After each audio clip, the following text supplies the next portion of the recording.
Welcome back to the second of two SY2 screencasts analysing the ownership and control of the mass media.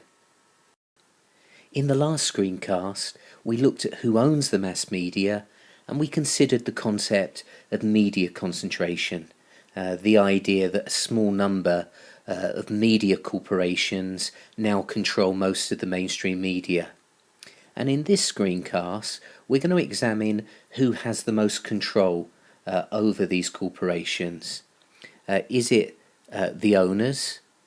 Is it the people who work for these media companies? Is it the editors and the journalists? Or is it ultimately the audience? Now, the traditional Marxist approach argues that the concentration of media ownership in the hands of a few corporations enables their owners to control media output and to send out to the audience ideas which are in the interests of the rich and powerful ruling class. So this is therefore a top-down theory of media control. From this perspective, the media are seen as an instrument of the ruling class, controlled by the owners, who are able to manipulate media content and media audiences in their own interests. In fact, in the past, many of the leading owners of the British newspaper industry, what were called the press barons, openly boasted that they ran their newspapers for the express purpose of propaganda that reflected their own political views. For example, this guy, Lord Northcliffe, when he was owner of the Daily Mail, Daily Mirror and the Times, once stated that God made people read so that I could fill their brains with facts and later tell them who to love, whom to hate and what to think. Now, in the last screencast we looked at News Corporation. We looked at News Corporation as an example of a media conglomerate that has a significant share of the UK media market. Now, the main shareholder of News Corporation, the main owner, is this guy, Rupert Murdoch. And many journalists and editors who have worked for Rupert Murdoch have complained that he has directly interfered with editorial decisions. And in fact, at the Leveson inquiry, which was sparked by the phone hacking scandal, Rupert Murdoch admitted that he does control the political line taken by The Sun, one of the newspapers that he owns in this country.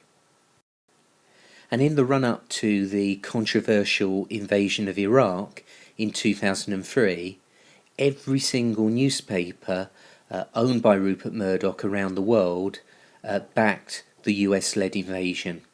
And this was a stance that reflected the personal political views of Rupert Murdoch on this particular issue.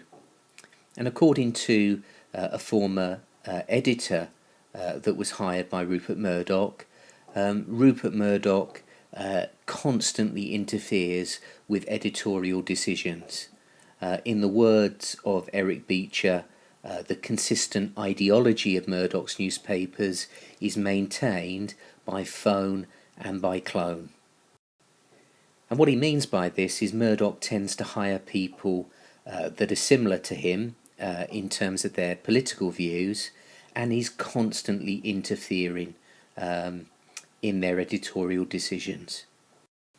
So according to the traditional Marxist perspective, the role of newspaper editors, the role of journalists, the role of other media professionals is not as important as the role of the owners.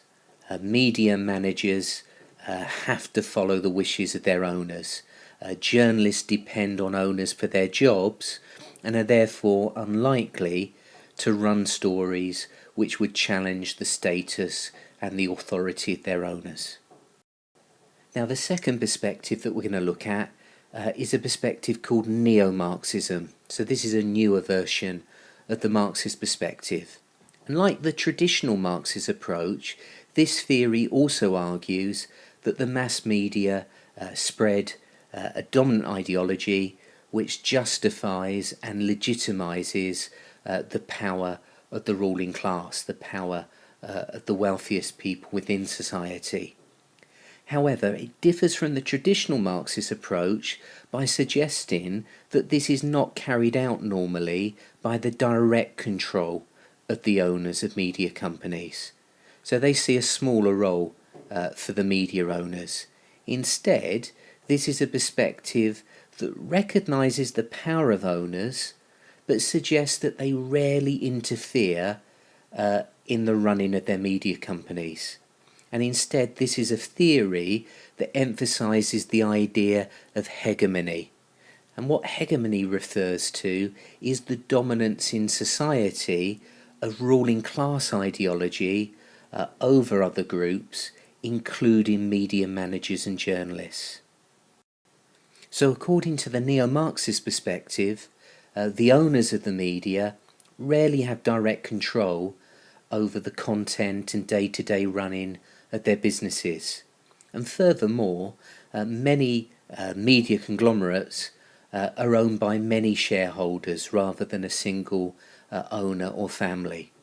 So from this perspective, media owners may exercise what we call allocative control, which is the power to define the overall goals of the organisation and to allocate financial resources, but they don't have operational control of their media businesses. So operational control refers to the day-to-day control of the media, and this is left largely in the hands of managers and journalists.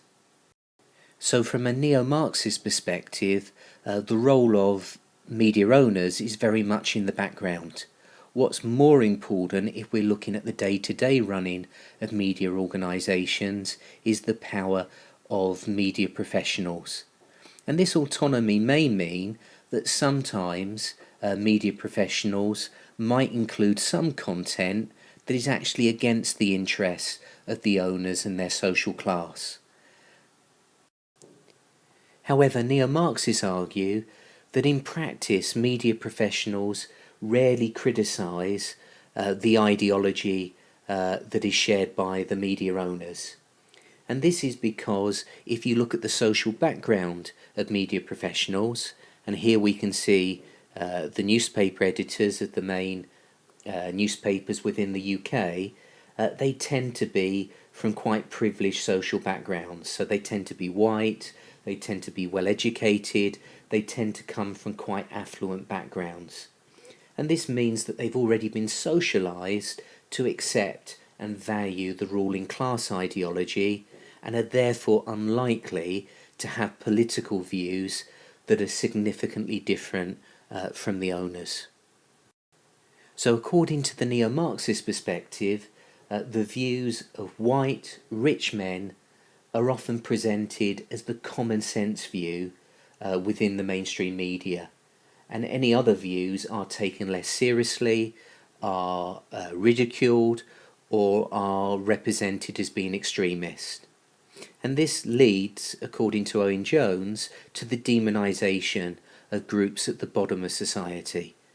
So because media professionals are not from working class backgrounds, they're more likely to believe in negative stereotypes that demonise that particular section of society and blame them for a whole variety of problems. Now, despite the different emphasis that they give to the role of owners and media professionals, the traditional and neo-Marxist perspectives share much in common.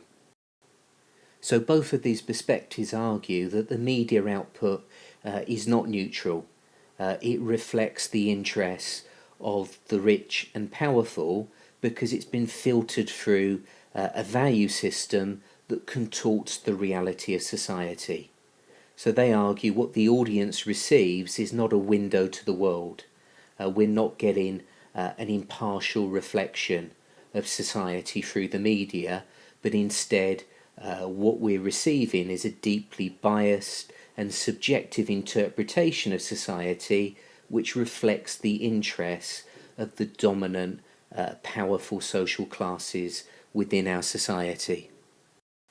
Now, this view of the media as an ideological institution of social control has been criticised.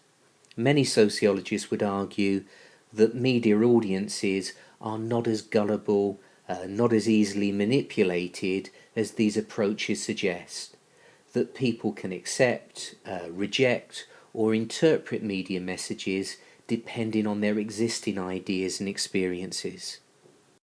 And these types of criticisms lead us on to our third and final theory called pluralism. So the pluralist perspective, which is sometimes called the market model, rejects the idea that the mass media represents any one particular point of view. Instead, this is a perspective that focuses on the diversity of views, opinions and representations that can be found in the mass media. And therefore this is a perspective that rejects the Marxist idea that the media simply transmits a dominant ruling class ideology. So unlike the Marxist approaches, the pluralist perspective inverts the pyramid. From this perspective, it's media audiences that are ultimately in control of the media. In other words, the mass media are mainly seen as a vehicle for public opinion. And in this way they would argue the media are similar to any other commodity in a capitalist society where the consumer is sovereign and the products on sale reflect the laws of supply and demand.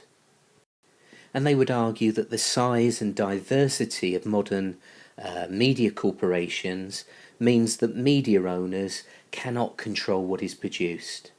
And although they would agree that day-to-day decisions about media content are taken by media professionals, they would argue that these decisions are primarily based on the demands of media audiences, that the customer, the consumer, is ultimately in control. In other words, from this perspective, the strongest influence on media content is the reader, listener and viewer. So from a pluralist perspective, the content of the mass media will therefore show the full range of views, opinions and interests that are present in everyday society. So they argue that the mass media reflects the world as they see it merely as a mirror held up to it.